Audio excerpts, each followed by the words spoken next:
Приехал на Пауле станцию. Сейчас отправляемся в Филли, в Филадельфию.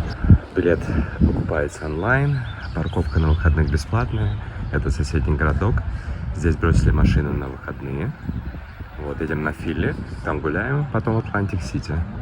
Билет стоит 11 баксов. А добираться, по-моему, всего лишь 30 минут.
Вот, Япония, но вода очень холодная. Я сейчас не рискну купаться 100%. Говорят, что океан нагревается к осени за лето, поэтому я думаю, стоит потерпеть. Сейчас болеть точно нельзя, потому что самое начало холода, зараза, люди купаются. Сейчас вышли из воды, но здесь либо река купалась. Здесь нереально холодная вода. Я не представляю, как вот эти ребята купаются. Просто очень холодно. Хотя сегодня жарко. Сегодня почти плюс 30 градусов. Песок раскаленный, а вода очень холодная.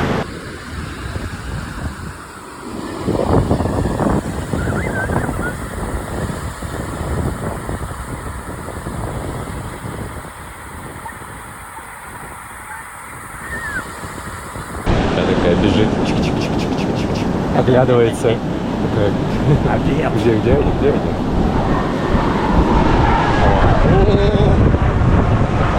Эвка. Колесо оборзения. Отели. Люди приезжают сюда поиграть в казино, скупаться. Но сейчас не сезон, людей не очень много. Вертолет. Скоро, наверное, будет взлетать.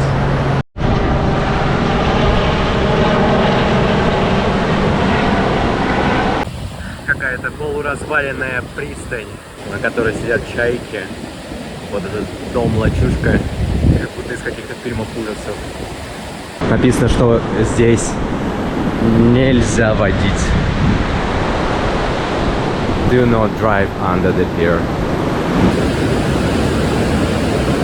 Надеюсь, что нас не смоет, потому что волны здесь прям большие. Ай-яй-яй. Ай-яй-яй.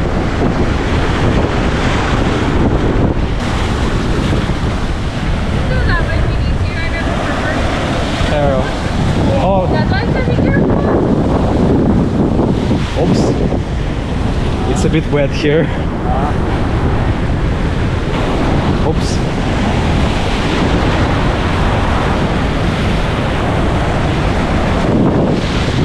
Я думаю, дальше не надо.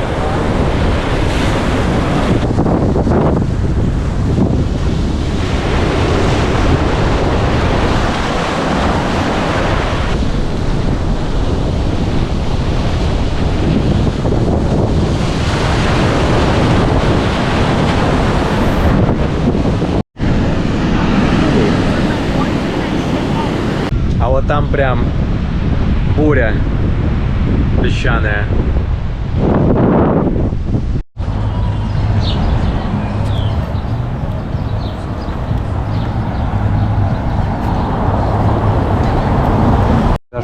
непонятно. Много полиции, амбуланс. Там что-то непонятное произошло там. Уже, наверное, 3 машины с копами проехали, еще 2 машины. Амбуланс и пожарка. Что-то произошло. Может, узнаем в новостях. Казино Тропикана. Это город огромных казино, но разрухи на улице. Прокурено, да? Чувствуешь запах? Какой-то запах травки. Но вроде более-менее норм. Кровати чистый, туалет. Холодильник. Гардероб. Комнатка за 180 баксов.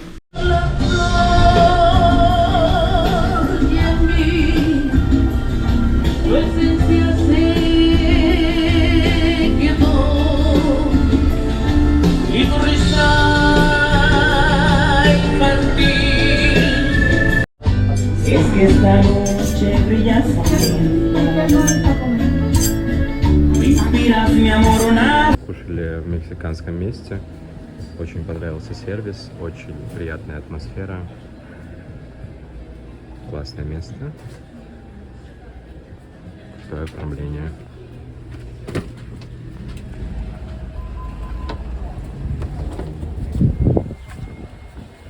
Называется La Oveja Negra. Черная овечка.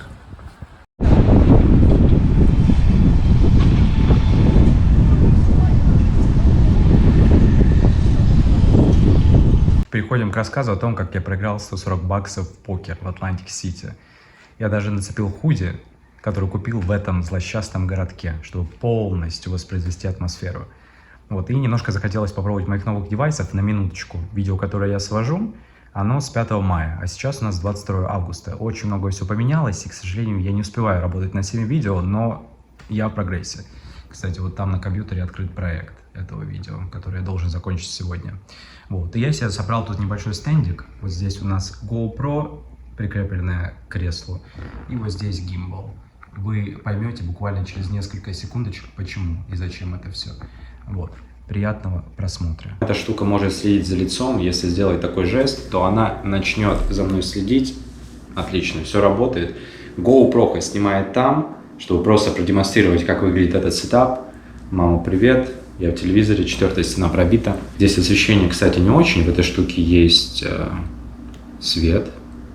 Люди, которые записывают со светом на камеру, я не знаю, как вы это делаете, потому что мне уже не очень хорошо от того, что мне светит в глаза. А это, между прочим, не самый яркий свет. Тут можно так накрутить, но это уже что-то, какой-то реальный вытрезвитель. Сделаем на минимум. Отлично. В общем, я всегда плюс-минус в своей жизни играл в покер. Начиналось все со школы, какие-то онлайн, турниры на Poker Stars, игра с рябиной вместо фишек в моем поселке с друзьями, когда каждый шел волын, кидая эту рябину на стол. Продолжилось это в университете уже с небольшими взносами, ну, чисто символически, там, 100 рублей, грубо говоря, в банк. Но все равно, по большей части, я продолжал играть онлайн. Какие-то турнирчики, там, по 5-10 баксов за входной билет. Прям последний день, перед отъездом сюда, у нас на работе проходил в офисе турнир по покеру, на который я, естественно, зарегистрировался. Пусть я очень долго не играл, но покер я люблю, мне эта игра очень нравится, и я решил попробовать, чего бы нет.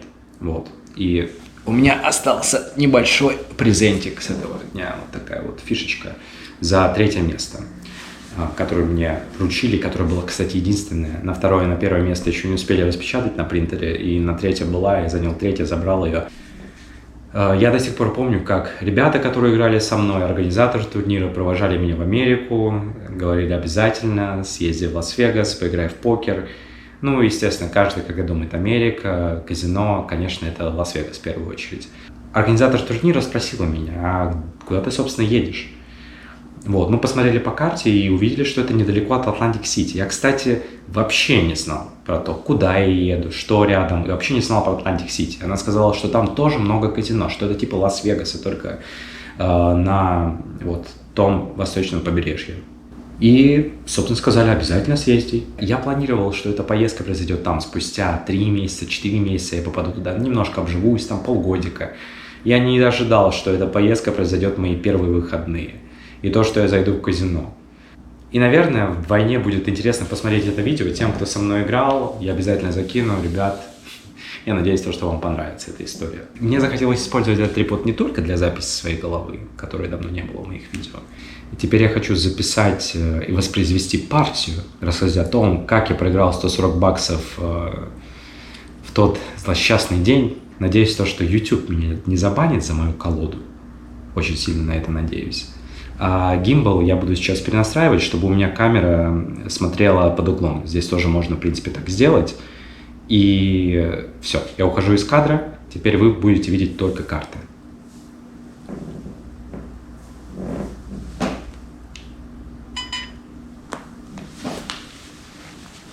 Так, в общем, вот эта колода, на которой я буду демонстрировать чудеса того, как можно проиграть 140 баксов за 2 минуты. Кажется, что это обычная колода, но здесь есть небольшой сюрпризик. Я подготовил руки. То, что было у меня, и то, что было у вот этого чудесного дедушки, который будет на фотографии, который меня обыграл. У меня был туз, дама, одномастные, сильная рука, которую нужно обязательно играть. У дедушки было что-то типа шестерки-десятки. Я точно не помню. Что-то типа такого у него было. Причем разномастное. Мы начинаем разыгрывать довольно-таки агрессивно. Если у меня попадается рука, там туз-король, 2 туза, туз-дама, одномастные, все будут пытаться выбить слабые руки.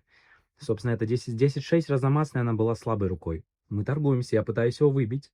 Но дедушка сопротивляется, он говорит, я хочу играть. Я думаю, хорошо, я не против забрать еще больше денег. Я думал, что он уже такой немножко расстроенный, потому что он довольно-таки много мне проиграл. Вот, в принципе, как оказалось, оно так и было. Потому что до того, как он видит карты, играть агрессивно с такой рукой нельзя. Дальше начинается сама игра. Открывается флоп, первые 3 карты. Приходит что-то типа вот этого. 2, 6, 10. Что у меня в голове? Ага. Карты, которые гораздо слабее, чем мои туз-дамы. Причем с большими дырками. Там 100%. Я не помню, что конкретно, но там было что-то с большими дырками. Как здесь примерно. 2, 6, 10. Что происходит с дедушкой? Дедушка попадает в 2 пары. У него очень сильная комбинация.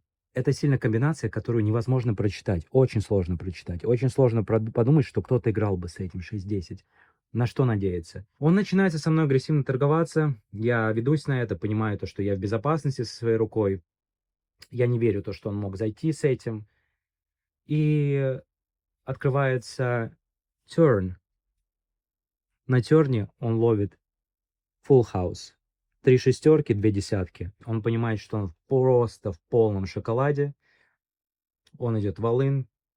Я иду в all-in. Я думал, что он рейджит уже. Я вижу, что я проиграл. И дальше последняя карта. River. Уже не важно, что туда приходит, потому что я уже проиграл. Ну, допустим, вот так. Я выбрал карту поскромнее, на которой все более-менее прикрыто. Пожалуйста, YouTube, не бань меня. И ухожу опечаленный домой. Вот и вся история. После этого я вернулся в мотель. Нам нужно было уезжать где-то часов 8-9 утра. И я очень сильно хотел вернуться и отыграться. На самом деле времени было еще много. Он работает 24/7. Это казино, но меня отговорили. Я подумал, ладно. Но очень-очень сильно хотелось вернуться. Я понимал, что я могу лучше. И мне в целом понравилось. Я ходил 2 недели. Я помнил его руку, я помнил свою руку, я помнил, что было на флопе, я помнил, что было на терне, что было на ривере. Я помнил все и думал, как так могло произойти. Очень хотел вернуться, отыграться там через неделю, через 2 недели, но потом все это потихоньку забылось. Где-то недельки через 2, через 3, через месяц меня отпустило. Сейчас я уже вообще не помню даже, что там было, и неважно. Но я знаю, что все равно я приеду, и в следующий раз я пойду уже играть не просто за стол, а в турнирку. Все-таки турнирка гораздо интереснее. Там все в равных условиях, там никто не приходит с огромным стеком, когда ты приходишь с маленьким. Это гораздо интереснее. Но я вынес для себя несколько уроков из этого, что тоже неплохо. Не закусываться с людьми, которые рейджи, которых ты уже обыграл, которые могут зайти играть с чем угодно, с рукой, которые вообще не играют. Когда кто-то заходит с какой-то ерундой, ты не ожидаешь ее увидеть. То есть в данном случае я считал, что стол для меня безопасный абсолютно, то, что пришло на стол, и поэтому продолжал играть. И 2, если у тебя хорошая рука, нужно играть более агрессивно на префлопе, показывать, что ты сильный, и выбивать всех тех, у кого рука послабее, чтобы они просто не заходили и не портили тебе всю картину. 2 урока. Это были хорошие уроки, которые я запомнил. И в следующий раз буду стараться играть лучше. Утром особо людей нет, машин нет, валяется мусор. Это первый не самый чистый город, который я вижу в Америке по сравнению с Пенсильванией, по крайней мере там, где я живу. Пустенько, грязненько. Когда-то среди остальных казино было казино Трампа, Трамп Плаза. Оно не приносило прибыли, хотя было очень старым, с 80-х, как и 85-й год. И его не так давно взорвали. В 2021 году, сейчас 2025, 4 года назад. Можно загуглить на YouTube, даже есть видео. Это второе казино, которое здесь взорвали за весь период. И как раз видео на YouTube, если найти взрывы Трамп Плаза, можно увидеть Цезарь сбоку. У Цезарь несколько зданий, несколько отелей. Возможно, не это, можно увидеть другое. Но да, оно было где-то рядом с Трамп Плазой.